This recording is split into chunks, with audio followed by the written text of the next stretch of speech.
আমি একজন মা, আর মা হয়ে সবসময় এটাই দোয়া করি আমার মেয়ে যেন সুস্থ থাকে, স্বাভাবিক থাকে, কোনো আঘাত যেন তাকে স্পর্শ করতে না পারে, কোনো শরীর খারাপ যেন তার ধারে কাছে না আসে। সব সময় আল্লাহর কাছে আমি এটাই দোয়া করি। কিন্তু দোয়ার সঙ্গে তো দাওয়াইও লাগে, তাই না বন্ধুরা? তাই আমি আমার বাচ্চা সুস্থতার জন্য বা আমার বাচ্চা যাতে সব সময় সুস্থ থাকে, কোনো কষ্ট তাকে যেন স্পর্শ করতে না পারে, তার জন্য আমি সব সময় কিছু মেডিসিন হাতের কাছে রেখে দিই, যেগুলো খুব চটজলদি কাজ করে এবং খুব চটজলদি যেন আমি তাকে দিতে পারি।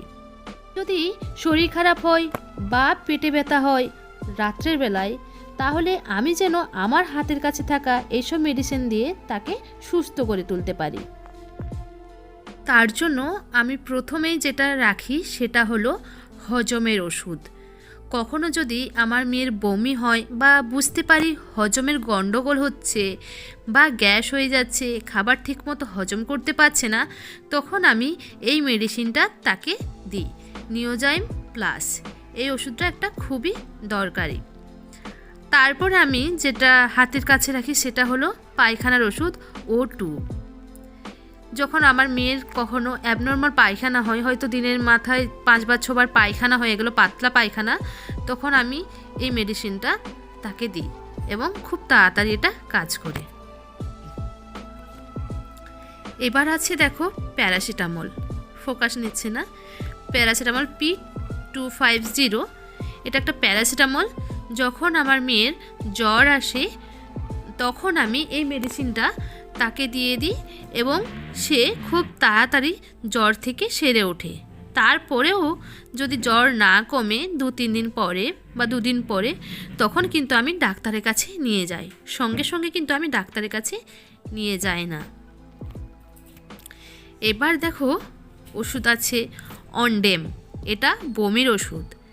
যখন বমি হয় বাচ্চাদের কোনো খাবারের অনিয়মের কারণে, তখন আমি এই মেডিসিনটা তাকে দিই এবং তার বমি কিন্তু ধরে যায়।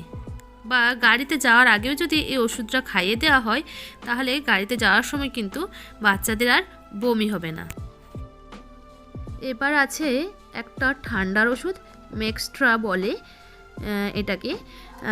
এটা ঠান্ডার ওষুধ, যদিও ড্রপ ডাক্তারবাবুই দিয়েছেন 2-3 মাস আগে, কিন্তু আমার ড্রপ এতটা বিশ্বাস হয় না, যেহেতু মেয়ের বয়স অনেকটা পেরিয়ে গেছে, 5 বছর পেরিয়ে গেছে। তবু যেহেতু ডাক্তারবাবু দিয়েছেন, আমি ঠান্ডা লাগলে এটাই খাওয়াই ডাক্তারবাবুর কথা মতো। ভালো ওষুধটা কাজ করে ভালো। এবার আরেকটা আছে ঠান্ডাতে যেটা খুবই প্রয়োজনীয়, সেটা হলো নোজাল ড্রপ, নাকের ড্রপ। ঠান্ডার সময় তো খুব কাজে লাগে। বাচ্চাদের ঠান্ডা সর্দি হলে দেখবে নাক আগে বন্ধ হয়ে যায়, বাচ্চারা ঘুমাতে চায় না, খুব তাদের অস্বস্তি হয়। সেই সময় এই নাকের ড্রপটা খুব কাজ করে। আমি নাকের ড্রপটা দিই এবং সে আরাম করে ঘুমিয়ে পড়ে। সব সময় নাকের ড্রপ তো বাড়িতে অবশ্যই রাখা উচিত বলে আমি মনে করি। আর একটা সবচেয়ে ইম্পর্ট্যান্ট মেডিসিন হলো রেনটেক্স সিরাপ, বা যেটাকে আমরা বলি গ্যাসের সিরাপ।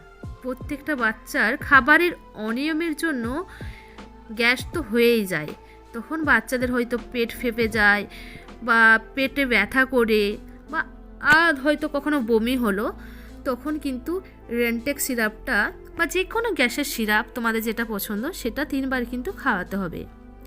আর একটা মেডিসিন আমার জন্য খুবই ইম্পর্টেন্ট, বা প্রত্যেকটা বাচ্চার জন্য আমার মনে হয়, এটা হলো কৃমির ওষুধ। আমার মেয়ের কৃমি প্রায় হয় এবং সেটা আমি বুঝতে পারি রাত্রি 11:30-12টার পর।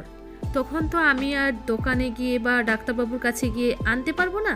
তাই সব সময় আমার কাছে 1টা বা 2টো এরকম ওষুধ তো স্টকে রেখেই দিই, যাতে যখন আমি বুঝতে পারবো যে মেয়ের কৃমি হয়েছে, তখন আমি যেন এটা তাড়াতাড়ি খাইয়ে দিতে পারি এবং তাকে যেন সুস্থ করে তুলতে পারি। কারণ আমার মেয়ের যখন কৃমি হয়, আমার মেয়ে কিন্তু ওই 11টা-11:30টার পর কিন্তু আর ঘুমাতে চায় না।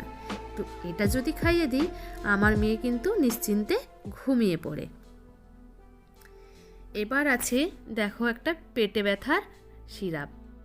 পেটে ব্যথার সিরাপটাও তো প্রত্যেকটা বাচ্চার মাকে তাদের রাখা উচিত, কারণ পেটে ব্যথা এখনকার বাচ্চাদের বিশেষ করে লেগেই থাকে, যখন তখন পেটে ব্যথা শুরু হয়ে যায়। তাই পেটে ব্যথা যখন শুরু হয়ে যাবে তখন কিন্তু পেটে ব্যথার একটা যদি মেডিসিন দেওয়া যায় তাহলে কিন্তু সে সাময়িক রিলিফ পাবে। আর এটা তো সিরাপ। আর আমি যে ডাক্তারবাবুকে দেখাই তিনি আমার মেয়েকে দিয়েছেন ড্রপ। আমি ড্রপটা এনেছি, কিন্তু বললাম না, যেহেতু মেয়ের বয়স 5 বছর পেরিয়ে গেছে, আমার ড্রপটা এতটা ঠিকঠাক লাগে না, কিন্তু যেহেতু ডাক্তারবাবু দিয়েছেন খাওয়াই, তবুও আমি ওই সিরাপটাকেও বাড়িতে এনে রেখেছি, যাতে কখনো কখনো সিরাপটাকেও আমি দিতে পারি।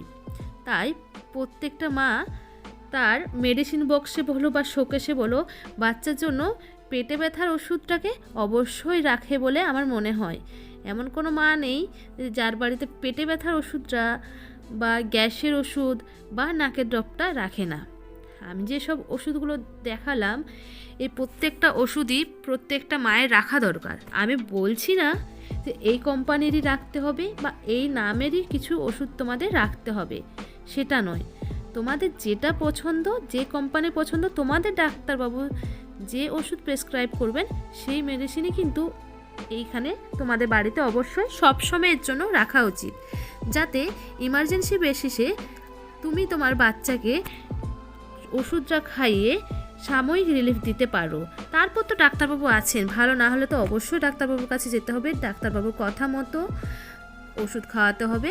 তো তা সত্ত্বেও প্রত্যেকটা মাকে তার বাচ্চার জন্য গ্যাসের ওষুধ, ঠান্ডার ওষুধ, জ্বরের ওষুধ, পায়খানার ওষুধ এবং নাকের একটা ড্রপ অবশ্যই বাড়িতে রাখা উচিত।